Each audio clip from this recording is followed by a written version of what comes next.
AC பேருந்து இதுதான். வெயில் அதிகமாகிட்டுன்னு இப்படி தான் கவர்மெண்ட்டில் ஏசி பஸ் வச்சுருக்காங்க. பாருங்கள் அதோட நிலைமையை எப்படி சூப்பராக இருக்கா. அந்த வழி காத்தோட்டமாக இருக்கிறதுக்கு இப்படி பண்ணியிருக்காங்க. இந்த மாதிரி உங்கள் ஏரியாவிலும் இந்த மாதிரி பஸ் ஓடுதுன்னா சொல்லுங்கள். கவர்மெண்ட்டுக்கு இதெல்லாம் தெரியணும்.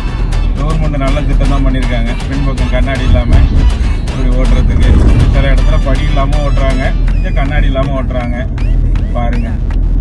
பஸ்ஸுகளில் எத்தனையோ பஸ்கள் நம்ம பார்த்துருப்போம், கேள்விப்பட்டிருப்போம், ஏன் நம்ம பயணம் கூட செஞ்சிருப்போம். பட் இப்படி ஒரு வித்தியாசமான பஸ்ஸை நீங்கள் எங்கேயாவது பார்த்துருக்கீங்களா?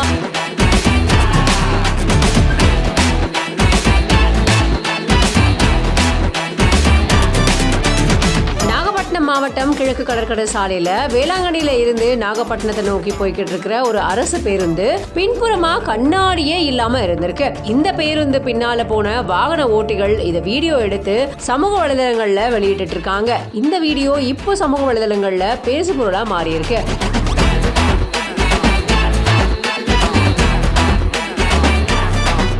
அதாவது இப்படி ஒரு பஸ்ஸா அப்படிங்கிற மாதிரி எல்லாருமே சமூக வலைதளத்துல கேள்வி கேட்டுட்டு இருக்காங்க.